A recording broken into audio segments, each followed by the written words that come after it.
Back here at the Stephen A. Smith Show. Now let's get to some quick hitters that stood out from Week 5 yesterday. First order of business I'll start with is the Baltimore Ravens, who beat the Cincinnati Bengals in overtime, 41-38. Two things became very apparent yesterday. Number one, Lamar Jackson is making some noise. I know a lot of people out there think he's en route for his third MVP trophy. I'll touch on that in a minute. The second thing that's apparent actually is how silly the Dallas Cowboys look for passing up on Derrick Henry. Let's get to that first order of business first.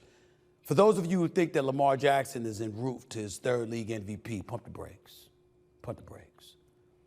I say that not because of some absence of greatness on his part, because he was absolutely phenomenal yesterday. 348 yards passing, 26 of 42, 4 touchdown passes, okay? 55 yards rushing. I get it, even though Joe Burrow did his thing as well. Here's the thing that you have to remember.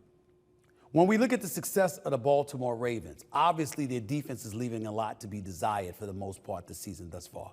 Their offense has been prolific, particularly over the last 3 weeks. We look at Lamar Jackson and we say, damn, he's a big reason as to why that is. Here's the other big reason. How about Derrick Henry? Have you seen him rushing with the football?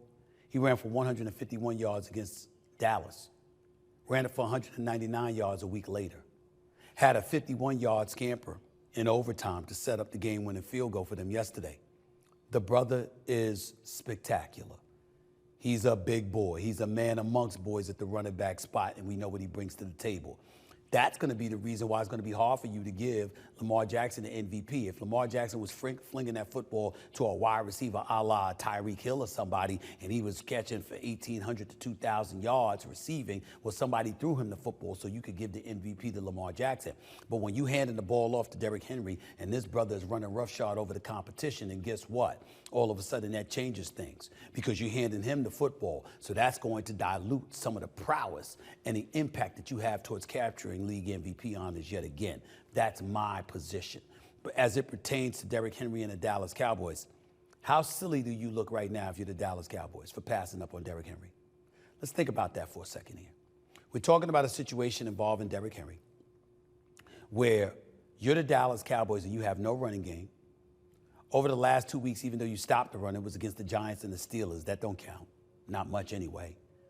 I would feel a lot better about the Steelers if they had that cat Warren in the backfield with Najee Harris as opposed to just Najee Harris, because it ain't the same. But when you look at the Dallas Cowboys, without Micah Parsons, without DeMarcus Lawrence, they still beat the Pittsburgh Steelers. Major props to them, but they didn't look good. Dak Prescott was en route to one of his worst games ever before he came to the rescue with that 4-yard touchdown catch, Jalen Talbot. In the end, what it comes down to is this. The Dallas Cowboys could have used a formidable running game. That would have relieved Dak Prescott of a lot of responsibilities, which would have been better for him. They didn't do that, which is why we don't assume they're going anywhere. That's one reason. Here's the other. It's going on in Washington, D.C., where the Commanders are 4-1 and on top of the NFC East. The Commanders beat down the Cleveland Browns yesterday, led by rookie quarterback Jayden Daniels, who threw for 238 yards and 1 touchdown, also rushed for another 82 yards and 11 carries. That's a legitimate MVP candidate right there, Jayden Daniels. If you don't know, now you know. They're 4-1. They got a lot to prove. But when you consider the fact that the brother's completed 77% of his passes, he's already thrown for over 1,100 yards. He's thrown for just 2 interceptions on the season. He's one of the prolific rushers out from behind center at the quarterback position in the National Football League. And they're winning football games. These Washington Commanders don't look like the same Washington Commanders. Just think about it for a second.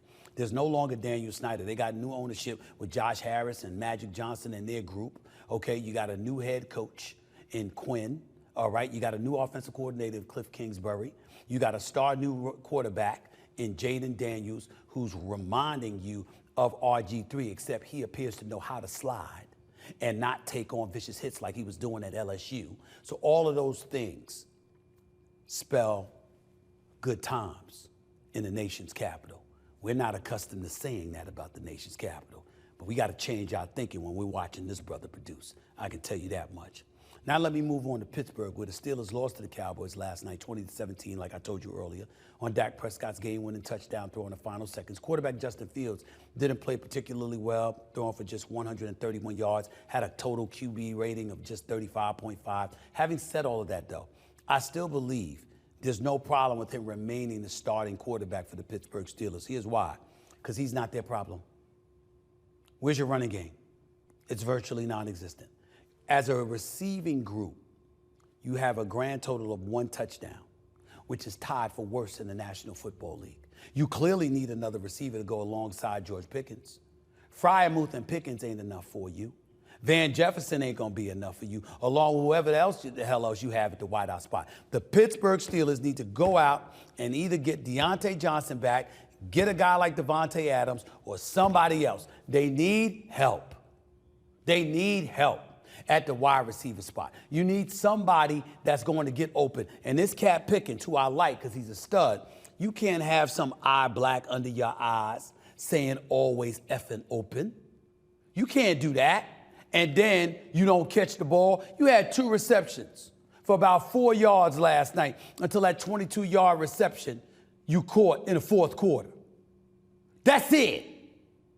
That ain't enough. You need more. Steelers need some help. They need some help with an additional wideout, and they need Warren back from his sprained right knee.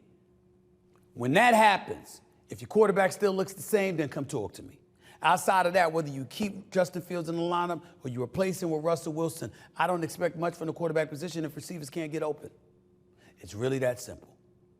For the last NFL quick hitter, we'll go to Houston, where the Bills lost to the Houston Texans 23-20.